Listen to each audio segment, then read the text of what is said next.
Salam alaikum tout le monde. Dans ce podcast, je parle à la rencontre de musulmans et musulmanes qui sont des acteurs positifs de changement afin d'apprendre de leurs expériences et inspirer la prochaine génération de Muslim Makers. Le leader du halal dans le F&B, le food and beverage, c'est Nestlé. C'est très triste. C'est très triste. Quand tu vas au Mihas, tu vois les salons, les stands, tu vois, hein, tu vois que 80%, hein, et là je reste très réservé, on va dire, 80% c'est des non-musulmans. Dans cet épisode, j'accueille Mohamed Ndiaye, cofondateur et CEO d'Absaya. Absaya est une plateforme qui permet de réserver des créneaux pour des rencontres business et pour networker lors d'événements professionnels.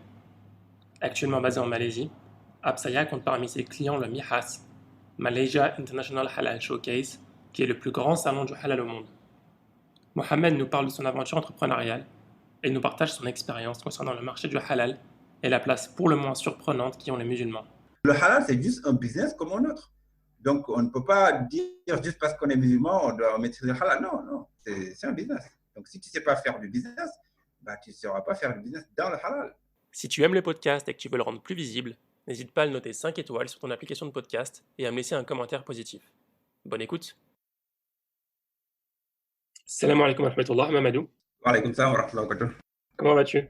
Très, très bien. Alhamdulillah. Et toi? Ça va très bien, ça va très bien. Je suis très content de t'avoir sur mon podcast. Moi aussi, barakallahu fik de m'avoir invité. Moi depuis Singapour et toi depuis Kuala Lumpur. Kuala Lumpur. À côté, mais très loin de la France. Exactement, à 12 km de la France. Mamadou, pour commencer, je vais te demander d'en dire un maximum sur toi en 30 secondes, s'il te plaît. Donc, je m'appelle Mamadou Ndiaye officiellement. Beaucoup m'appellent Mohamed, qui est le vrai prénom. D'accord, je vais t'appeler Mohamed alors. Mohamed, ça me convient très bien et je préfère même. D'accord. Donc, je suis né au Sénégal où j'ai grandi jusqu'au bac. Ensuite, je suis allé en France pour mes études supérieures où j'ai fait mes études en école d'ingénieur. Je suis marié et depuis 5 ans, je suis en Malaisie. Donc, j'ai commencé le chemin de l'entrepreneuriat il y a 8 ans avec une plateforme qu'on avait développée en France et il y a 5 ans, nous sommes venus la développer en Malaisie. D'accord, très bien. Alors, Mohamed, tu es actuellement le cofondateur et le CEO de la plateforme Absaya. Est-ce que tu peux nous décrire, vous faites quoi chez Absaya? Absaya, c'est vraiment une aventure humaine qui a commencé en France, comme je disais. Donc aujourd'hui, Absaya, c'est une plateforme de business matching et de networking pour les événements professionnels, les événements B2B. Donc, si vous allez à un salon professionnel ou à une conférence, vous utilisez notre plateforme qui est entièrement intégrée au site internet de l'événement. Notre plateforme vous permettra de voir qui va venir à cet événement, de voir leur profil et de vous matcher selon vos intérêts et vous permettra de prendre rendez-vous pour pouvoir optimiser votre temps quand vous êtes à l'événement. C'est-à-dire que si vous allez dans un événement par exemple de finance islamique, vous êtes intéressé par tout ce qui est asset management et autres, la plateforme va vous suggérer des profils qui seraient intéressants à rencontrer. Et sur cette base-là, vous pouvez choisir de les rencontrer ou pas. Et ces personnes-là, vous pourrez accepter. Et ça vous permettra, vous, d'être sûr d'avoir au moins 10 ou 15 minutes d'une personne que vous voulez rencontrer au lieu d'aller tourner en guillemets à rond au niveau de l'événement. Excellent, ouais. Donc, en fait, l'objectif, c'est de faire en sorte que les compagnies, les entrepreneurs, les entreprises fassent d'une pierre deux coups. Quand elles vont sur place, en fait, elles parlent de leurs produits, ou bien les personnes vont voir leurs produits. Et d'autre part, elles puissent rencontrer des personnes avec qui elles ont le plus d'affinité ou auxquelles elles ont le plus de chances de faire du networking de qualité.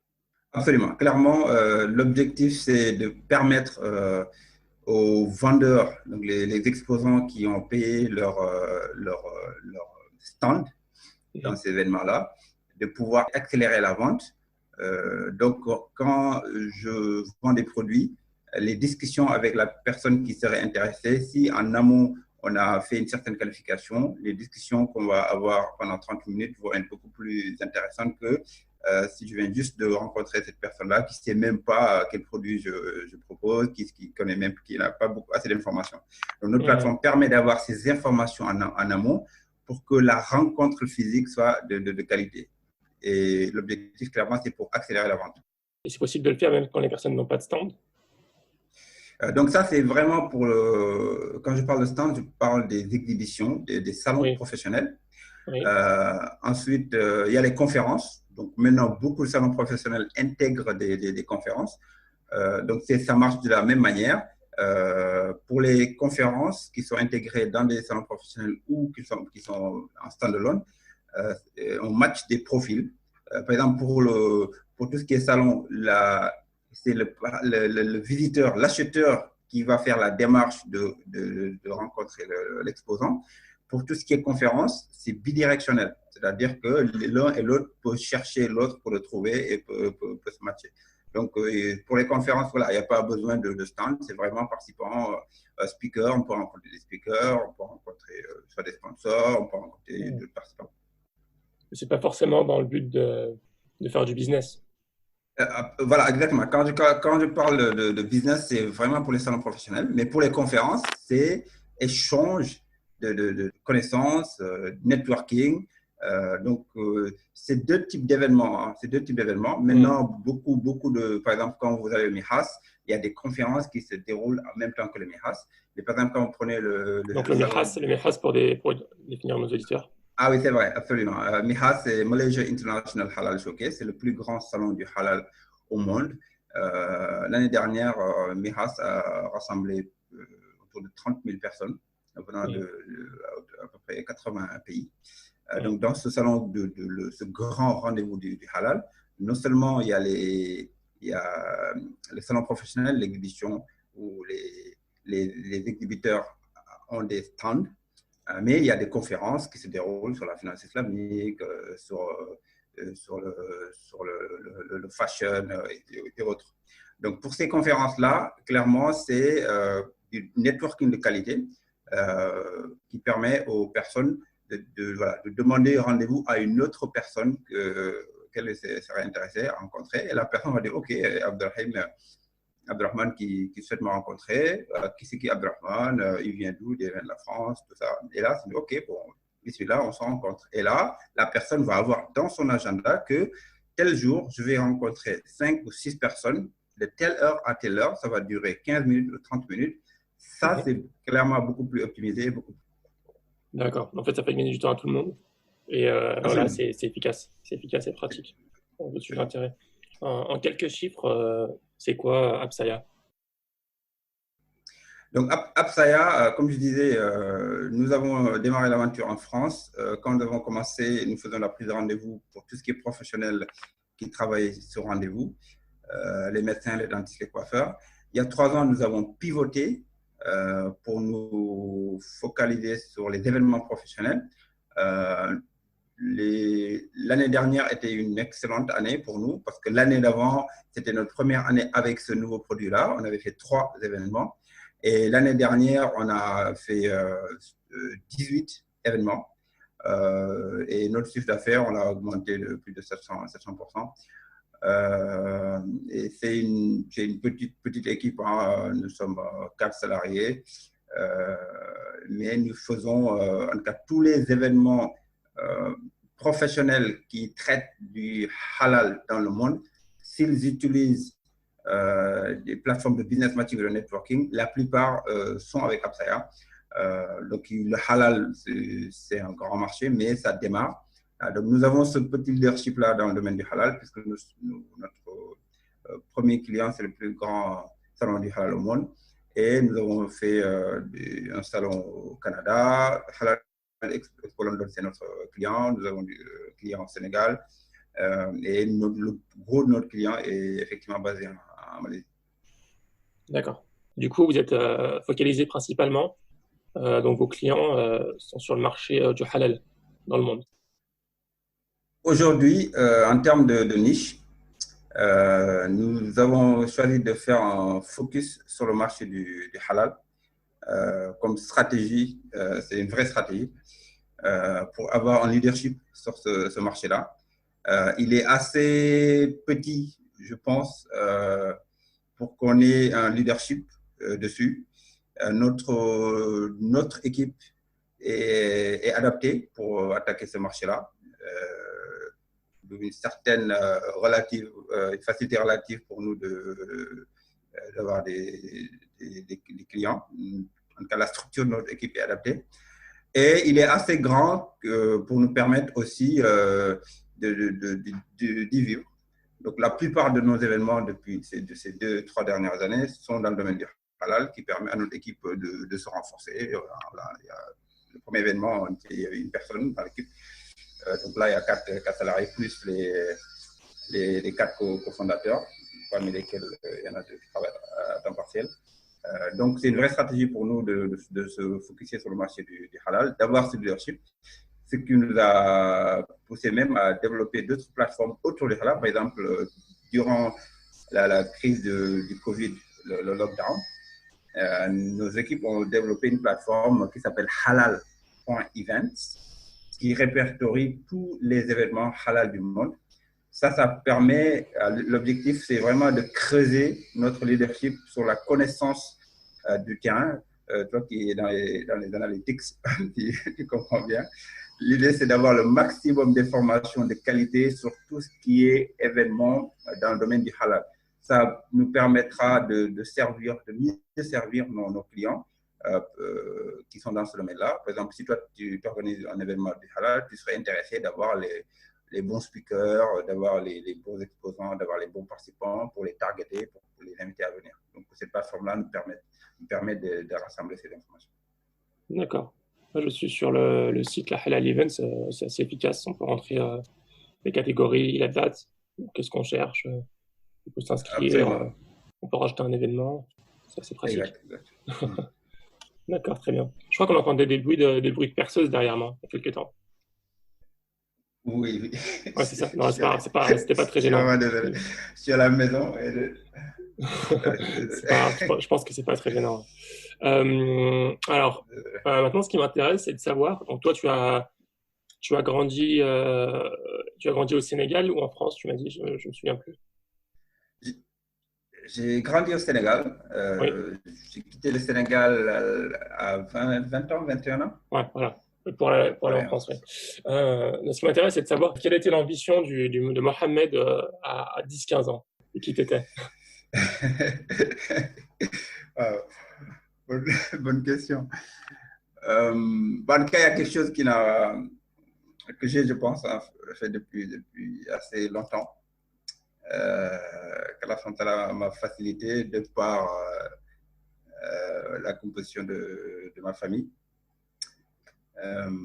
Donc, je suis né au Sénégal, un pays en voie de développement, un pays qui se cherche, et on voit beaucoup de choses autour de nous qui, quand on est jeune, on se dit, j'aimerais bien, Inch'Allah, quand je serai grand, pouvoir participer et avec un impact tangible pour le développement de ce pays-là, pour le développement, en tout cas, de notre communauté. Mmh. Donc, en tout cas, je pense au niveau du lycée, quand j'ai commencé à prendre plus conscience, j'avais envie, en tout cas, d'aller ailleurs, en tout cas, d'aller loin de mon pays et pour apprendre des choses pour apprendre beaucoup et pour apprendre des choses qui me permettraient, quand je reviendrai dans mon pays, de pouvoir participer à ce changement-là. Donc, à l'époque, je pensais être soit un ingénieur, soit un docteur dans tel ou tel domaine, et de pouvoir participer au développement de mon pays. Donc, ça, c'était l'ambition que j'avais, en tout cas, d'aller loin, apprendre beaucoup de choses et de revenir dans mon pays pour pouvoir participer au développement. Mmh. C'est toujours le cas dans ta tête? Tu penses toujours à aider ton pays C'est clair, maintenant, là, ce n'est plus pays, c'est pays communauté. C'est clairement beaucoup, je pense, beaucoup plus large, beaucoup plus. Ce n'est plus limité à un pays, même si ça reste mon pays. Et jusqu'à aujourd'hui, je pense un jour retourner, en tout cas participer à ce développement. Mais aujourd'hui, c'est beaucoup plus large et c'est beaucoup plus transcendant, c'est communauté. Donc, tu dis l'islam de manière générale. Absolument, absolument. Le voyage en France m'a permis de voir, de me voir moi-même, en tout cas de me connaître un peu plus, de voir ma communauté d'une autre facette, de voir des challenges, des difficultés de ma communauté en France que je ne voyais pas au Sénégal, et de voir de manière beaucoup plus claire en fait, les besoins de ma communauté. Donc, ce chemin entrepreneurial-là que j'ai entamé, clairement, pour moi, voilà, c'est très, très, très, très, très communautaire. Oui. C'est quoi les L'objectif. besoins, les clairs besoins que tu as vus dès que tu es venu en France?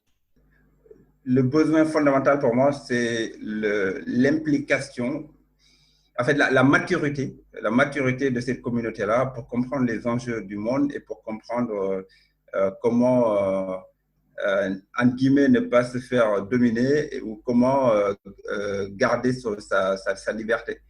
Et pour cette liberté-là, bien sûr, clairement, il y a la compréhension de la religion, de comprendre c'est quoi la religion, c'est quoi la foi. Je pense que si on comprend ça et on le vit, ça coule de source le fait qu'on doit être fort, non seulement dans sa foi, dans sa personnalité, mais aussi dans ce qu'on fait. On va exceller, notamment dans le business, où les enjeux du monde, aujourd'hui, le monde, c'est le business qui le dirige. Et j'ai vu en France que nous, musulmans, on était loin, mais très, très, très, très loin d'avoir des lieux de compréhension de ça. Et on n'est pas bien orienté, on est focalisé sur des choses qui ne sont pas prioritaires. On passe nos journées à commenter, à réagir sur l'actualité pendant que les autres travaillent dur.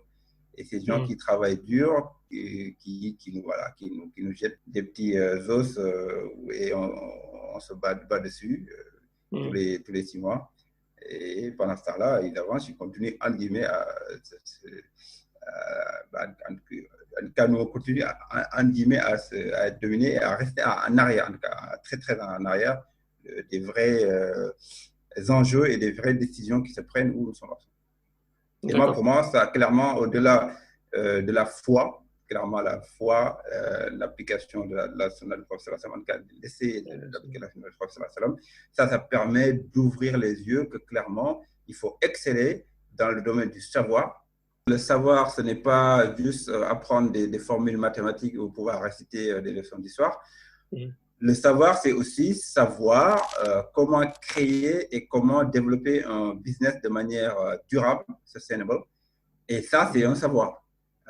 C'est beaucoup qui l'ont, c'est ces gens-là qui aujourd'hui prennent les décisions. Et une partie peut s'apprendre à l'école, mais une grosse partie s'apprend en créant une entreprise, en faisant des erreurs, en s'associant, en voyageant. Et ça, on est très, très, très en arrière de cette quête de savoir-là au niveau de la communauté musulmane. Ça, tu l'as appris comment? C'est pendant tes études supérieures, tu t'es rendu compte de ça? Oui, en tout cas, quand j'étais en France, mes premières années à l'université, j'étais impliqué dans les associations estudiantines. J'étais secrétaire général de étudiants musulmans de France, que j'ai cofondé. D'accord. Ensuite, quand j'ai quitté l'université, nous avons créé une association qui est dans l'éducation aussi, pour on amener des professeurs de Château-Chinon à Rouen pour donner des cours. Ensuite, on l'a amené en ligne. J'étais toujours impliqué dans les associations à la mosquée pour faire monter des projets. Clairement, ce qui m'intéressait, ce n'est pas de monter des musallas. Ce qui m'intéressait, c'est de monter des salles de classe, de monter des collèges ou des lycées. Donc, j'ai été beaucoup impliqué dans ces projets-là. Et ça m'a permis de voir un peu plus clair sur les besoins de notre communauté. Et ça m'a encouragé dans ce cheminement-là de dire qu'il faut aller plus loin, il ne faut pas juste rester salarié. C'est bien des salariés, hein. Clairement, on a besoin de tout le monde, mais par rapport à moi, en tout cas par rapport à mon cheminement, je pensais que si je créais une entreprise, je m'engageais dans l'entrepreneuriat, mon impact j'aurais plus d'impact en tout cas sur que l'avancement de ma communauté. C'est vraiment la raison qui m'a poussé à dire je vais me lancer pour apprendre comment créer une Ouais. entreprise et comment faire développer une entreprise. On voit dès le départ, tu étais déjà axé sur tout ce qui est networking, faire jouer le réseau. Chez les étudiants Oui, musulmans de France, déjà, c'était créer un réseau et ça a oui, continué. absolument. Clairement, voilà, c'est ce que, comme tu dis, ce que je fais aujourd'hui avec la plateforme Upstaya. Euh, c'est naturel, clairement, la frontière m'a facilité. Euh, Quand je suis arrivé en Malaisie la première fois, c'était il y a 10 ans. Et quand on a pris la décision de créer une société là, je suis venu une dizaine de jours pour voir un petit peu l'environnement. C'est là que j'ai rencontré les personnes de World Islamic Economic Forum. Et c'est à partir de là que j'ai noué un bon réseau. Et ce réseau-là qui m'a permis d'entrer au MIHAS et qui m'a permis de continuer à servir beaucoup d'événements halal dans le Bénin. D'accord. Donc maintenant, tu disais au début, quand on a commencé l'interview, que vous avez pivoté. Donc au début, vous travailliez sur un secteur un peu plus ouvert. Ça a commencé comment? Comment est-ce que tu as trouvé tes cofondateurs? Comment est-ce que vous avez commencé tout ça? Euh, donc, après mes études en école d'ingénieur, donc je suis entré chez L'Oréal, Mhm. où je gérais un projet de la première plateforme e-learning de la société, D'accord. encore de l'éducation. Je suis, alhamdoulilah, elle m'a permis de travailler dans beaucoup de projets autour de l'éducation. Donc, en travaillant dans ce projet-là, je suis connaissance avec des personnes, notamment mon cofondateur, qui est un frère mauritanien, en fait, allemand d'origine mauritanienne, qui est aussi entrepreneur. Donc, en discutant, on s'est dit, ouais, il faut créer quelque chose ensemble. Donc, il savait que je voulais créer quelque chose. Moi aussi, je savais qu'il voulait créer quelque chose. On ne savait pas quoi créer, on ne savait pas quand commencer. Comme tu sais, on n'est jamais prêt. Mhm. Donc, on a avancé comme ça et on a gardé quand même on a gardé les discussions de manière récurrente. Et un jour, il y avait un projet qui devait se faire à Gibraltar. Moi, je me sentais prêt pour me lancer, pour prendre ce que d'autres appellent le risque. Donc voilà, j'ai posé ma démission. Je suis parti faire ce projet-là à Gibraltar. C'était un projet d'une implémentation d'un système d'information pour un opérateur de télécom. C'était le troisième opérateur de télécom de Gibraltar. D'accord. Donc c'est comme ça que je me suis lancé. On a créé une société de services. On a développé Donc c'est en parallèle. en fait, ça, c'est vraiment ma première aventure entrepreneuriale. J'ai quitté L'Oréal Oui. pour créer une société et on a fait ça comme premier projet. D'accord. Et ensuite, Vous aviez déjà un client? oui, exactement, voilà. On avait un client, on avait un client Mhm. et une connaissance de mon cofondateur. Donc, donc c'était la première aventure. Et en même temps, voilà, ça, c'était des services. Donc, on faisait du consulting. Mhm. Et, et on apprend. Et on s'est rendu compte que ce serait intéressant d'avoir un produit. C'est beaucoup plus transformant que juste de donner des services. Donc, en même temps, je cherchais d'autres projets. Notamment, j'ai eu un projet pour développer un site internet et une plateforme de système d'information pour un groupe d'auto-écoles basé en Île-de-France, une dizaine d'auto-écoles. Donc pour leur mettre en place des solutions cloud pour que les secrétaires, en cas, les étudiants, les apprenants puissent communiquer. Et quand j'ai fini ce projet-là, le directeur m'a demandé est-ce qu'il serait possible de lui développer une plateforme pour que les élèves puissent prendre rendez-vous. Parce que ces secrétaires étaient submergés par des appels téléphoniques pour prendre des rendez-vous pour faire des cours de moto, des cours de conduite de voiture. Mhm. Donc, je dis quoi, c'est bien possible. Mais avant de développer, je fais quelques recherches en France, qu'il y avait des plateformes qui faisaient ça, aux États-Unis, en Angleterre. On a même proposé à 2 sociétés américaines de les représenter en France parce qu'ils avaient des solutions similaires. L'une a répondu. Ils ont dit que leur focus, c'était pas l'Europe, c'était États-Unis, Canada. L'autre n'a pas répondu. Et dans la réflexion, on s'est dit avec mon cofondateur, mais pourquoi on ne fait pas? Pourquoi on ne développe pas cette plateforme pour permettre aux élèves d'autres écoles de prendre rendez-vous, mais aussi ça permettrait à tout le monde de prendre rendez-vous pour aller chez son médecin, chez son dentiste, chez son coiffeur. D'accord. Et bah, on s'est dit, voilà, créons la société qu'on a appelée Réservos pour réserver son rendez-vous. Et on s'est lancé pour développer cette plateforme. Donc, on était 2. Ensuite, on a cherché du monde sur la partie commerciale. Mon associé, il est aussi technique. Il est aussi beaucoup plus technique que moi.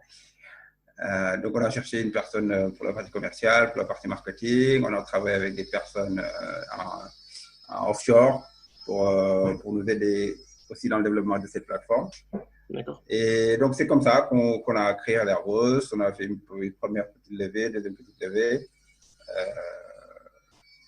Voilà. Donc ça, c'est les débuts de Réservos en France. Ok. Donc ça, vous êtes resté dedans pendant quelques années. Pendant quelques années, on a notre marché, notre niche, c'était au final des ambassades et des mairies pour prendre rendez-vous pour faire son passeport, pour prendre rendez-vous pour faire son visa.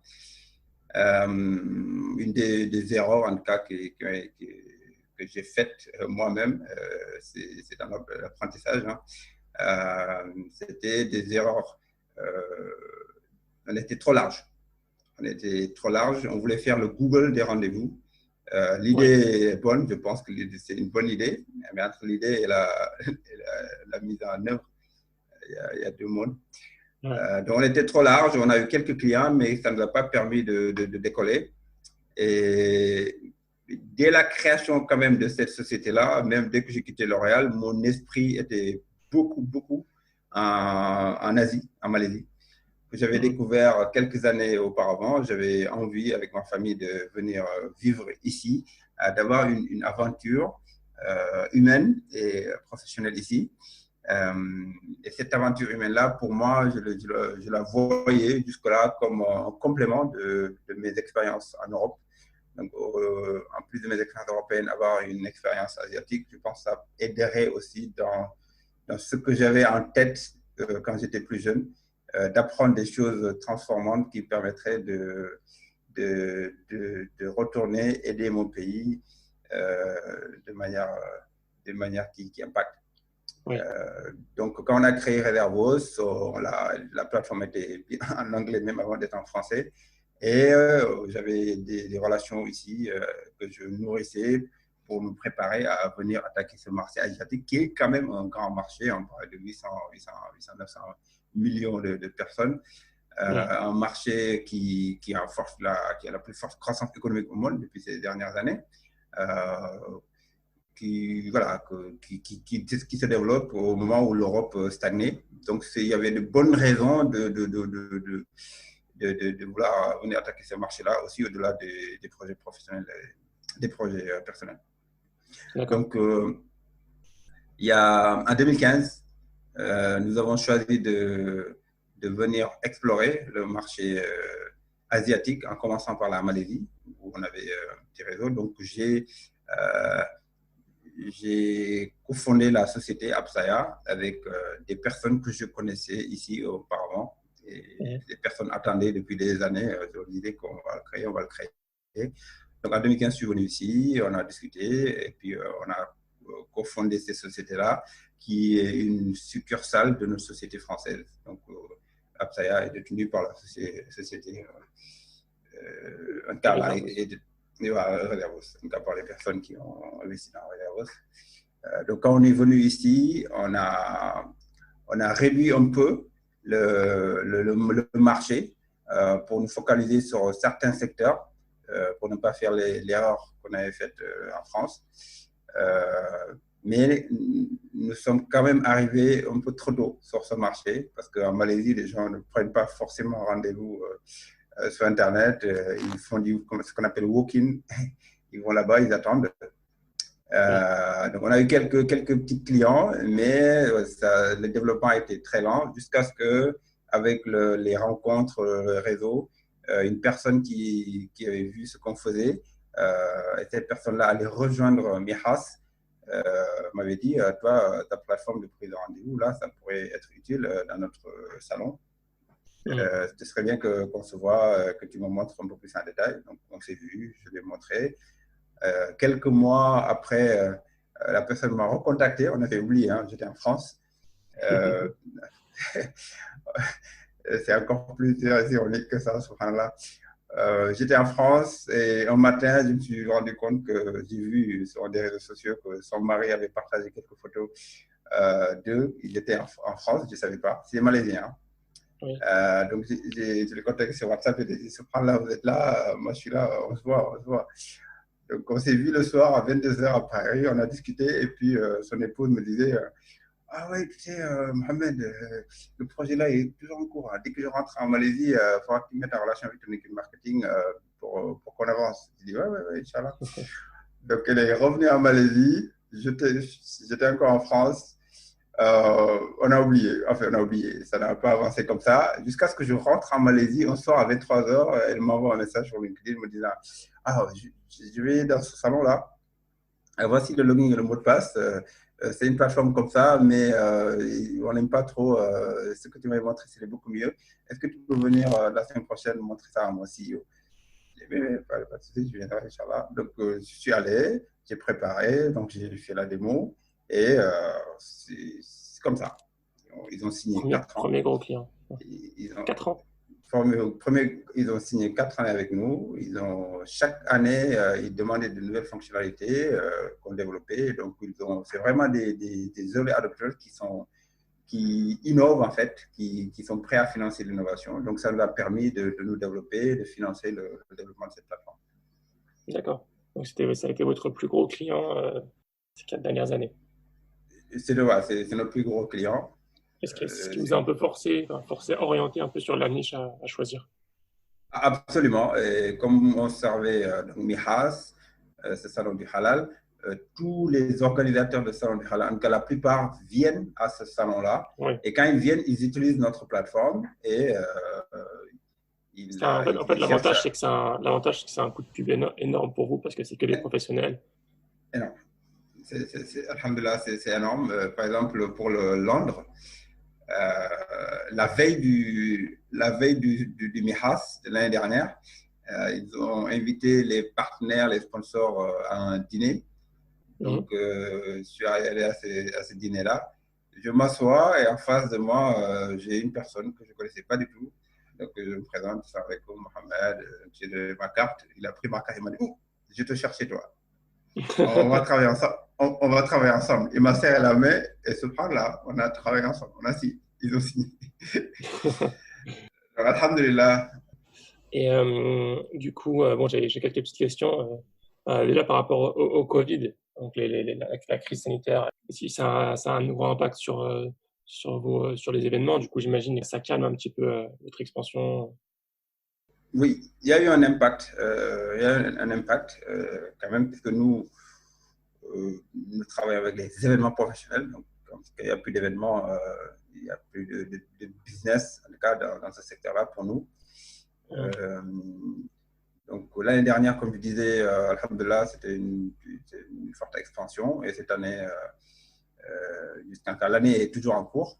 Mais en tout cas, les premiers mois de cette année-là n'ont pas été assez fortes par rapport à nos attentes. N'empêche que, alhamdulillah, même s'il y a 2-3 mois où on n'a pas eu clairement, il n'y avait pas de revenus. N'empêche que, donc, on a cherché à nous adapter. Le halal.events dont je t'ai parlé, on l'a développé pendant ce Covid-là. On a développé une solution de vidéo meeting. Donc, ça, on a démarré très, très, très vite pour l'intégrer, pour que les meetings se passent en vidéo. Il y a des salons qui le font en ligne, notamment un salon qui a signé avec nous. Donc, après 2 mois, 2-3 mois sans revenu, il y a un salon qui s'appelle Penang Online Education Fair. La ville de Penang, c'est la deuxième ville de la Malaisie. C'était un salon organisé par le gouvernement de Penang qui sont venus à nous par recommandation pour faire un salon d'éducation entièrement en ligne qui utiliserait la partie vidéo meeting que nous étions en train de développer. Donc, on a signé avec eux 3 événements alors que notre plateforme de vidéo en ligne n'était même pas encore prête. Et ce salon-là, on l'a fait début juillet. Et en termes de revenus, c'était assez intéressant. C'était plusieurs événements. Donc, nous, en tout cas, il y a un impact clairement sur notre chiffre d'affaires, sur notre revenu, un impact financier, c'est clair. Mais au niveau du développement de la société, les employés, les collaborateurs ont vraiment beaucoup donné. L'équipe s'est renforcée et on a traversé ensemble une phase, en tout cas une épreuve, ce qui nous renforce. Et on est sorti avec un client qui a signé 3 événements et on s'y attendait même pas. Et ce client-là utilise les nouvelles fonctionnalités que nous avons développées pour nous adapter à cette crise sanitaire du Covid. Et en même temps, on a répondu à des appels d'offres. Il y a par exemple une société, une organisation gouvernementale malaisienne avec laquelle on avait travaillé il y a 2 ans. Ils faisaient un salon du halal aussi. Donc, ils sont venus vers nous pour avoir une plateforme de prise de rendez-vous, mais qui permettrait aux SMI, les petites entreprises de Malaisie, de pouvoir chercher des fournisseurs et de prendre rendez-vous et d'avoir des meetings en ligne qui va utiliser notre plateforme de vidéo. Donc, ça, c'est un projet en cours. On a bien avancé avec eux. Donc, on espère bien concrétiser ça. Donc, il y a des projets. Financièrement, ce n'est pas simple, mais l'équipe, alhamdoulilah, l'équipe s'est renforcée. Comme toute start-up, en tout cas, toute aventure entrepreneuriale et toute aventure, hein, je pense qu'il y a du sens, il y a des épreuves. Et nous, en tout cas, cet événement, en tout cas, ces événements qui se passent, cette crise, pour nous, ce n'est que du bien, clairement. Ce n'est vraiment que du bien. On a fait je pense qu'on a fait notre maximum. On a appris beaucoup de choses. On a appris à nous adapter vite. Là où d'autres sociétés n'ont pas pu s'adapter, des sociétés qui financièrement semblaient beaucoup plus solides que la nôtre.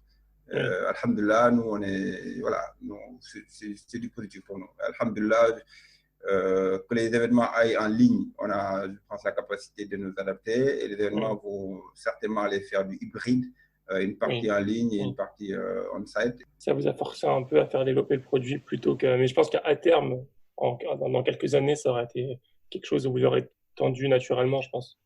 Je pense, absolument. Là, en effet, ça a accéléré. Clairement, ça a accéléré. Et il n'y a pas besoin d'expliquer pourquoi c'est important. En fait, c'est eux qui viennent. Et ça, c'est la meilleure chose. D'accord. C'est bien. Du coup, donc on en est arrivé à où vous en êtes aujourd'hui. Donc, au vu de ton expérience avec tous ces salons dans le halal, donc j'imagine que tu dois en apprendre beaucoup. Tu dois toi-même pas mal networker. Tu vas à ces événements toi-même sur place? Ah oui, absolument, absolument, absolument, absolument. Je participais à ces événements-là, même bien avant qu'on fournisse ce produit-là, pour que ce soit notre business. Et je continue à y participer.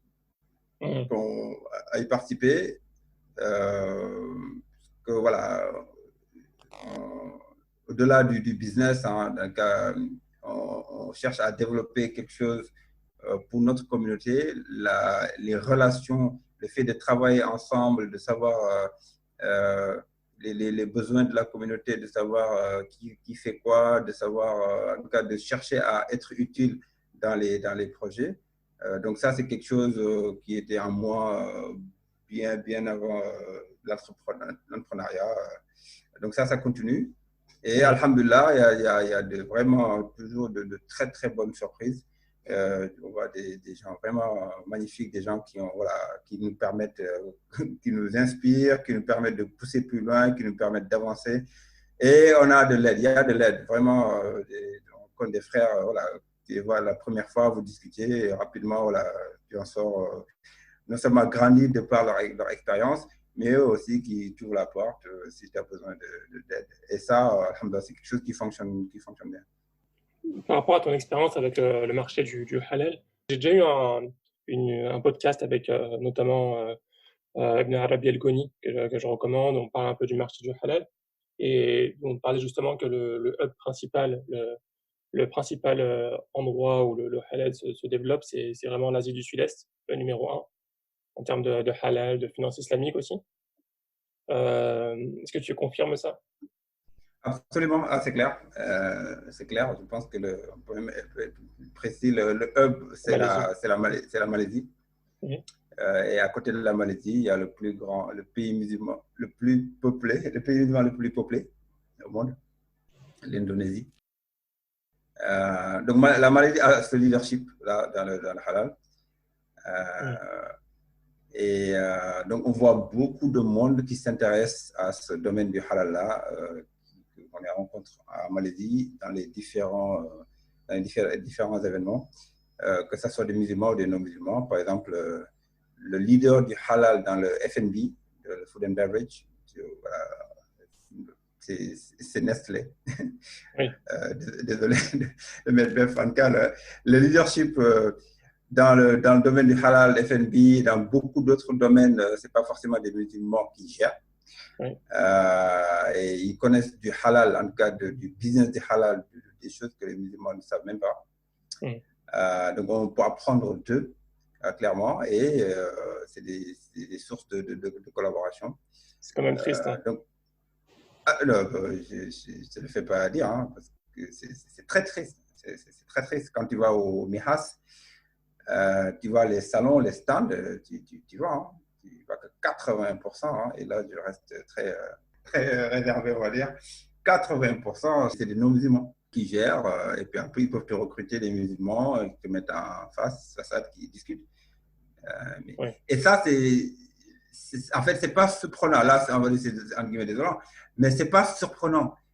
Si on revient à nos discussions du début, quand je parlais de ce sursaut, ce réveil-là que j'ai eu mes premières années en France, quand j'ai découvert l'état de ma communauté, où on était absent dans le business, où on était absent dans les prises de décision. Donc le halal, c'est juste un business comme un autre. Donc on ne peut pas dire juste parce qu'on est musulman, on doit maîtriser le halal. Non, non, c'est un business. Donc si tu ne sais pas faire du business, bah, tu ne sauras pas faire du business dans le halal. Donc nous, on est absent dans le business en général. Et donc, et nous, voilà, que je sois dans l'automobile ou que je sois dans un autre business, dans tous les cas, en tant que musulman, ça doit suivre les règles du halal. Mais le halal qu'on étiquette, c'est juste un business, c'est juste une industrie parmi d'autres. Donc, on est absent dans le business en général. Donc, c'est pas parce que je m'appelle Mohamed que j'ai le droit de dominer le marché du halal. Donc, le problème il est beaucoup plus profond que la partie halal. C'est vraiment être présent là où il faut être présent avec notre culture, notre éthique. C'est ceux qui nous ont précédés ont fait. Ils n'ont pas brandi halal, halal, halal. Ils ont juste brandi leur comportement, leur sens du business, la confiance. Et c'est des valeurs qui sont universelles, en fait. Partout où tu vas, tu as ces valeurs-là. Tu peux travailler avec les gens. C'est quand même, je trouve, paradoxal parce que quand on voit à quel point une grosse partie de la communauté, on est très tatillon en fait sur tout ce qui est halal. Très tatillon, on fait attention à ce qu'on mange et tout. Mais en fait, derrière, dans l'essentiel de ce qu'on mange, voilà, c'est des grosses compagnies. Non, en fait, on est tatillon de ce qu'on mange. Voilà, ça c'est vraiment c'est pour notre maladie. Voilà, on parle de maladie, clairement, il faut les identifier pour travailler dessus. Quand on va en France, on parle beaucoup halal, voilà, mais ça c'est juste de façade. C'est comme si quelqu'un qui vient de découvrir un, deux, trois. Il y a des choses derrière qui sont beaucoup plus profondes, où le travail se fait où on est absent. Mais décider, regarder halal par halal, lire les étiquettes, ça vraiment, on devait dépasser ça depuis très, très, très longtemps. Et nous, on est encore dans ça.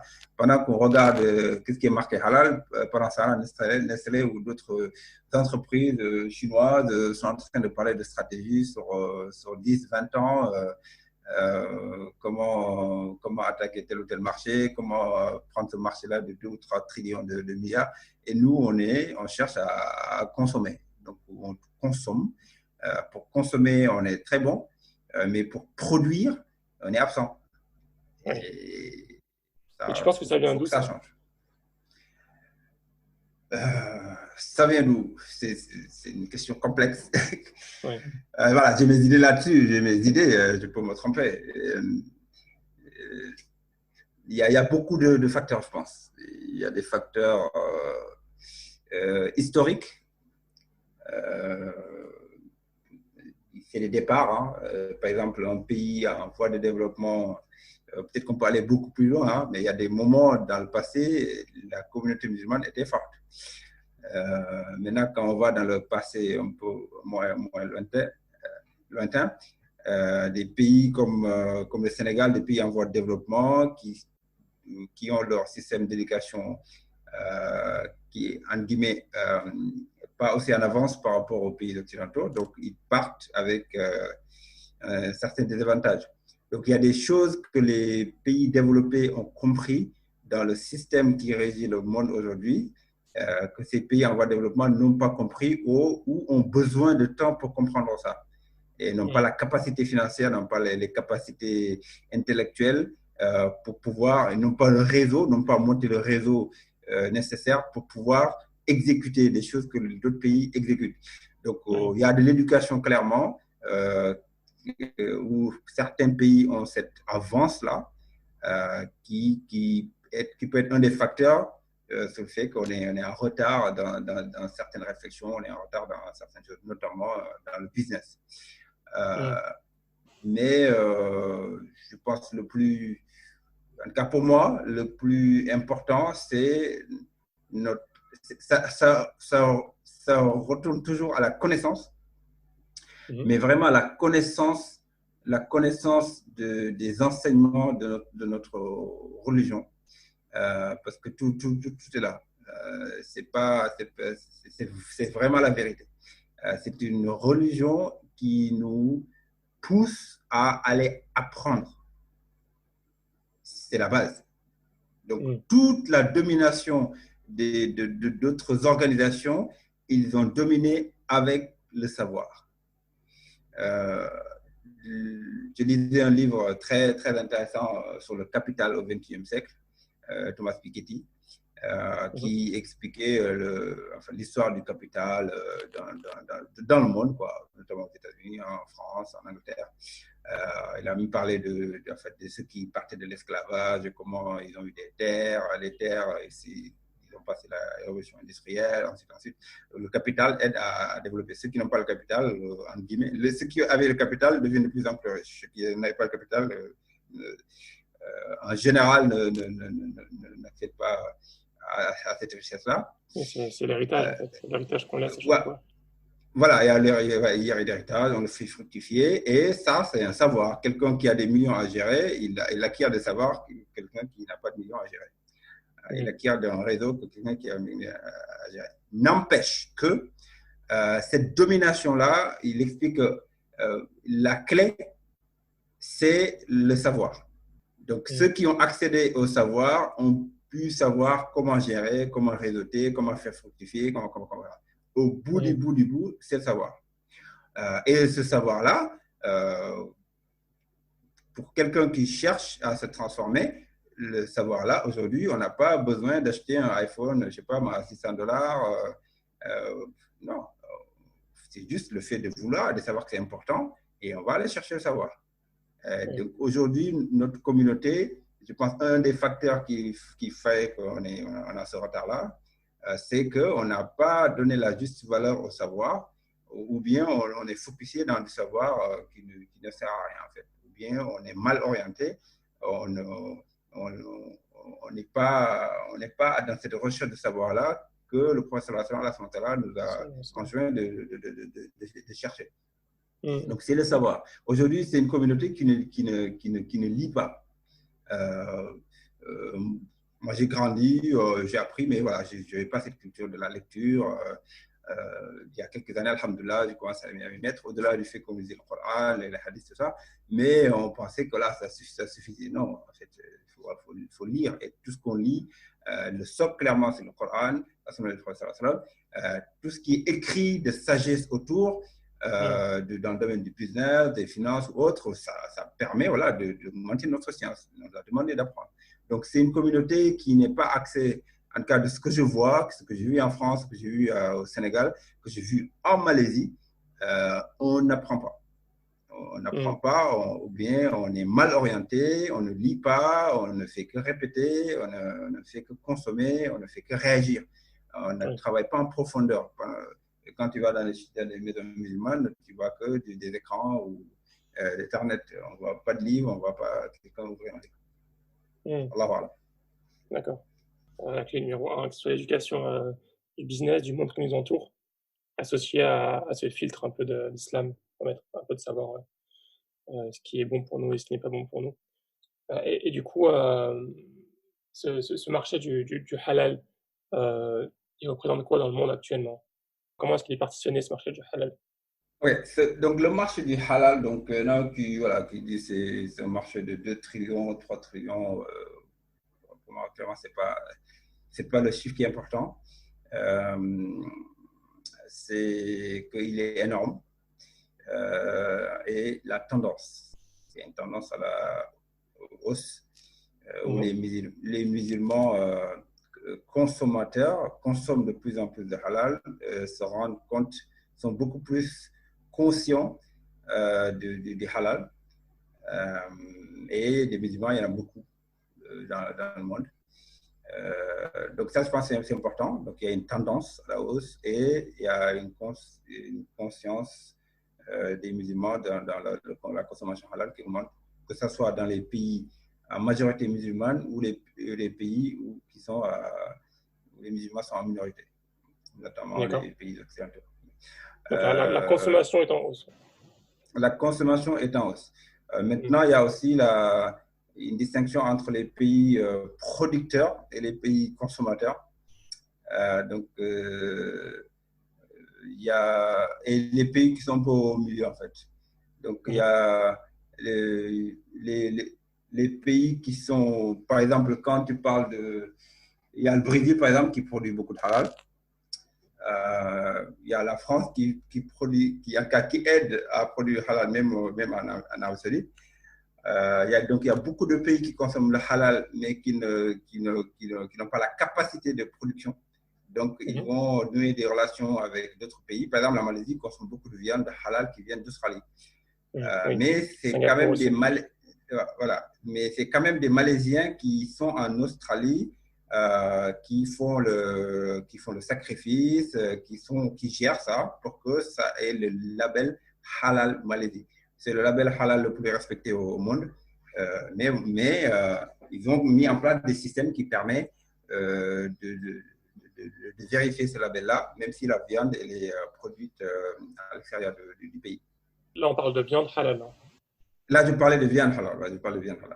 Donc voilà, il y a le marché, quand on parle de halal, c'est beaucoup de FNB. Et ensuite, il y a la partie finance islamique qui se cherche. Hein. C'est un domaine que je ne connais pas beaucoup, mais je sais qu'il y a beaucoup des banques qui sont conventionnelles, qui ont leur antenne halal.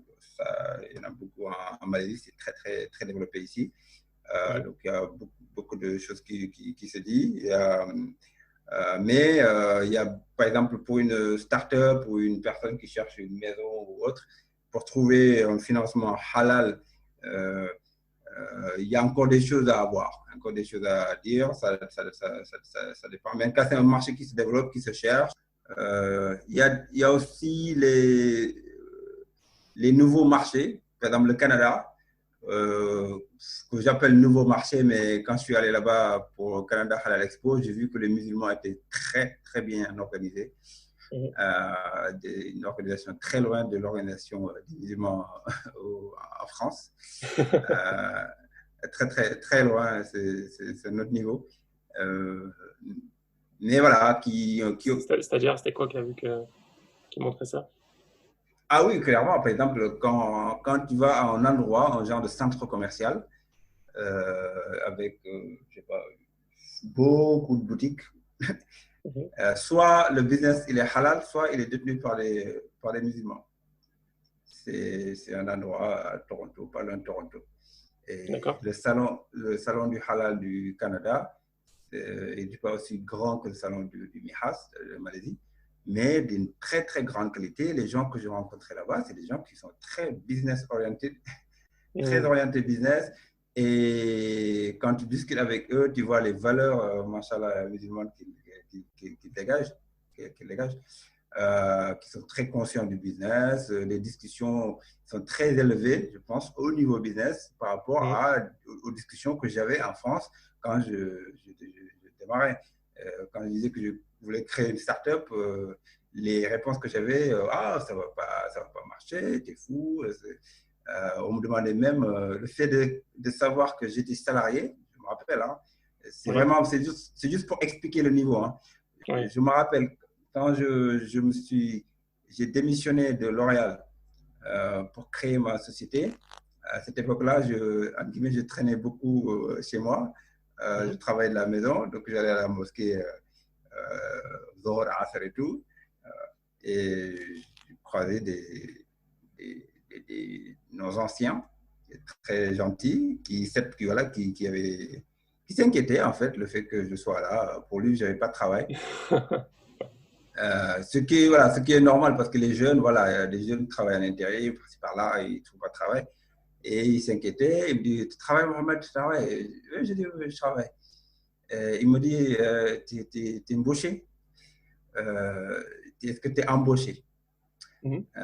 Est-ce que tu es embauché? Pour lui, le fait que je sois embauché c'est vraiment c'est Signe de mon, victoire, signe de succès. voilà, je ne suis pas en intérim, je suis pas. Voilà, et ce que je comprends, c'est son niveau, alhamdulillah, que nous, on a avancé jusqu'à dire on crée des sociétés. Et moi, je n'ai pas voulu lui dire que j'ai démissionné, que j'allais créer une société parce que je pense que la discussion n'allait pas être simple. Je dis oui, Ouais. oui, alhamdulillah, je suis embauché. Je suis embauché. Je suis embauché à la maison. Embauché. Voilà. Donc ça, pour le niveau, donc comparé à d'autres personnes que j'ai rencontrées de son âge au Canada, les discussions n'étaient pas les mêmes. C'est des Mhm. gens qui en ont créé des sociétés, c'est des gens qui ont voyagé, c'est des gens Qui encourage. qui, ont, voilà, qui encouragent. Voilà. Donc, en termes de niveau, c'est pour ça que quand tu me parlais des facteurs qui ont fait qu'on n'est pas aussi avancé, il y a le facteur d'où on est parti. Mhm. En cas l'immigration euh, indienne, pakistanaise, dans les pays anglo-saxons, ce n'est pas la même qu'en France. Donc, les niveaux ne sont pas les mêmes, les niveaux de participation ne sont pas les mêmes. N'empêche que, il y a le savoir qui est là, qui est aussi déterminant par rapport à ça. D'accord. Oui, voilà. Donc là, j'étais sur le marché halal au niveau du monde. Donc, les pays occidentaux qui sont en minorité musulmane, il y a un marché. Les gens sont de plus en plus conscients. Ils demandent à consommer de plus en plus de halal dans ces Mhm. pays-là, qui sont de vrais marchés, que ce soit l'Angleterre, qui vont avoir leur premier salon du halal professionnel. La France, on avait des salons du halal consumer comme le Bourget. Là, il y a le salon agro-business halal qui est orienté business. Au Nigeria, il y a le premier salon du halal qui devait s'organiser cette année, qui n'a pas pu s'organiser. Il y a la conférence de finances islamiques qui devait se tenir au Sénégal au mois de juin, qui est reportée l'année prochaine. Donc, en Allemagne, pareil, il y a le salon de Hanovre qui devait se tenir cette année. Donc, il y a ça bouge. Beaucoup de marchés en sont à leur début. Ils se cherchent. Donc, c'est une vraie opportunité pour tout le monde, en fait. Tout le monde, tous Mhm. ceux qui font du business. J'ai des amis aux États-Unis qui sont ne sont pas musulmans du tout, hein, qui sont dans le domaine industriel, Oui. en tout cas, un CEO, il m'a appelé un matin, hein, c'était les Américains, ils ne rigolent pas. Dès qu'il a pris son poste, un matin, il m'appelle, hein, un matin ici, c'était la nuit chez lui, il me dit, je vois que tu es très actif dans le halal, tout ça, qu'est-ce qu'on peut faire ensemble, je voudrais bien venir à Malaisie pour voir ce qu'on peut faire. Comme ça, direct. C'est pas un musulman, mais il a la On voit capacité. le potentiel. Donc, il y a des opportunités pour tout le monde. Ce serait intéressant que les musulmans s'y intéressent, mais c'est pas parce que, encore une fois, hein, c'est pas parce que c'est le domaine du halal qu'on va exceller là-dessus. C'est du business. C'est du business avec une éthique. Est-ce que tu vois certains domaines qui sont en très forte croissance dans le marché du halal? Bon, la nourriture, le domaine de food and beverage, de ce que je vois dans les salons, c'est encore très, très actif, non seulement dans les pays à majorité musulmane, comme dans les pays qui sont à minorité musulmane.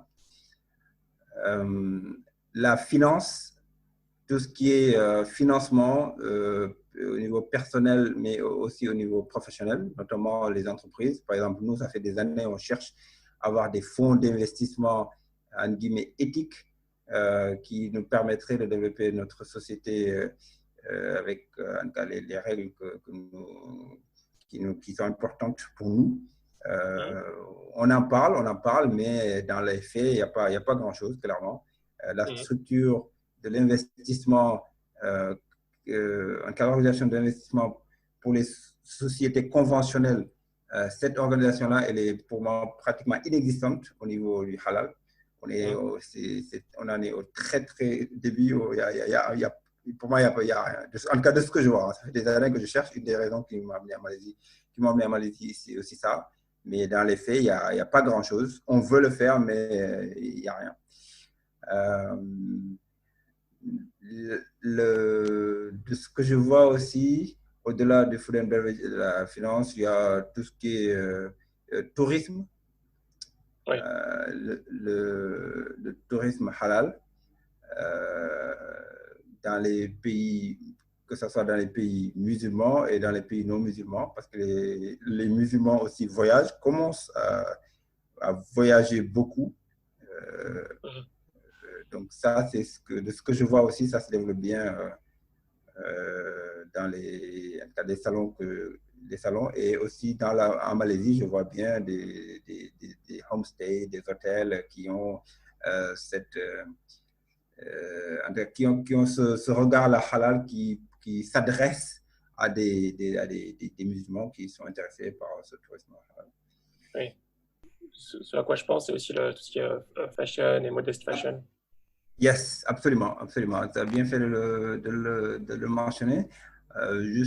Par exemple, le dernier Mihas, ils ont rajouté un cluster, ils appellent ça un cluster, pour la partie fashion.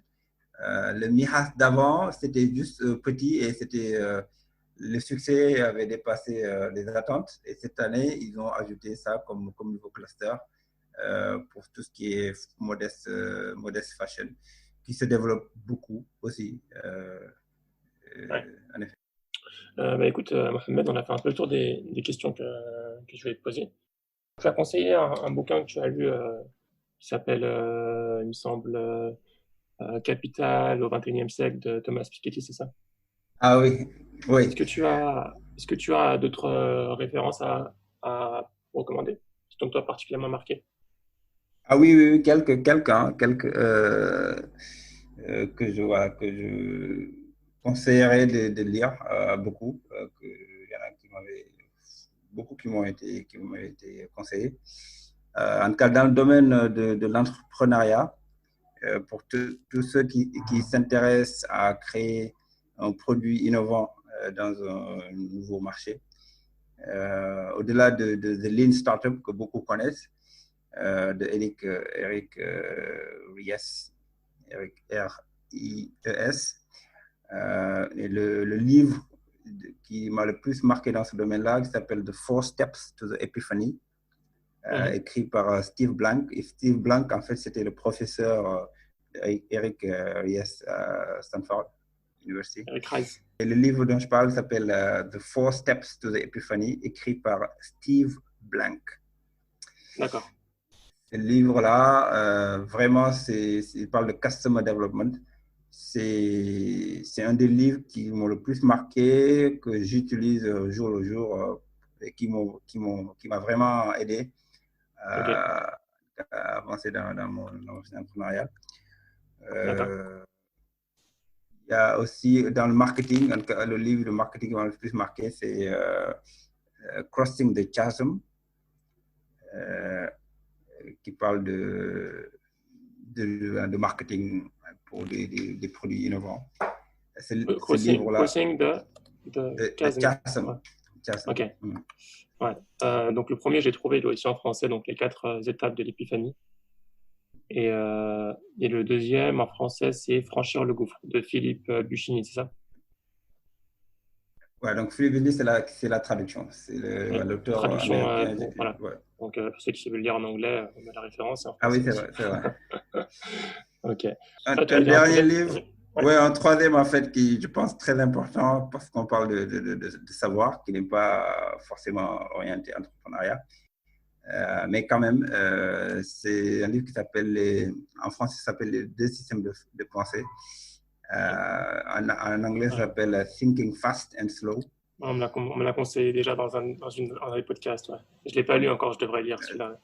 Les 2 systèmes de pensée. C'est puissant. Ça, c'est vraiment, vraiment puissant. D'accord.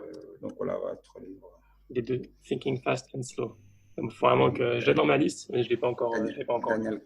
Daniel Kahneman. Daniel Kahneman, ok, super. Écoute, Mohamed, si quelqu'un veut te suivre ou te poser des questions par rapport à ton expérience, voilà, veut te contacter, est-ce que tu as une adresse mail que tu souhaites mettre à disposition? Oui, oui, bien sûr, bien sûr. Donc, on peut me contacter à mohammed@apsaya.com. D'accord. Je l'ai. M-U, voilà, MUHAMMAD @apsaya.com D'accord. ou directement sur LinkedIn. D'accord, Sur super. LinkedIn. Écoute, Mohamed, Mohamed barakallah Ndiaye. fik. Je te souhaite Amin Yakum. tout le succès, Jazakallah khair. Inch'Allah, Amin. ici-bas et dans l'au-delà. Toi aussi, toi aussi. Amin Et je te Yakum. dis Yakum. sûrement à bientôt, Inch'Allah, en Malaisie, une fois que les frontières seront ouvertes. À bientôt, avec grand plaisir. On va faire un peu de roti canai, Inch'Allah. Un peu de networking. Allez, Absolument. à bientôt. Salam alaikum. Wa alaikum salam wa rahmatullahi wa barakatuh. Merci d'avoir écouté cet épisode. J'espère qu'il t'a plu. Si c'est le cas, encore une fois, n'hésite surtout pas à le partager à ton entourage et aussi à mettre 5 étoiles sur iTunes si ce n'est pas déjà fait ou sur ton application de podcast. À dimanche prochain, Inch'Allah. Salam alaikum.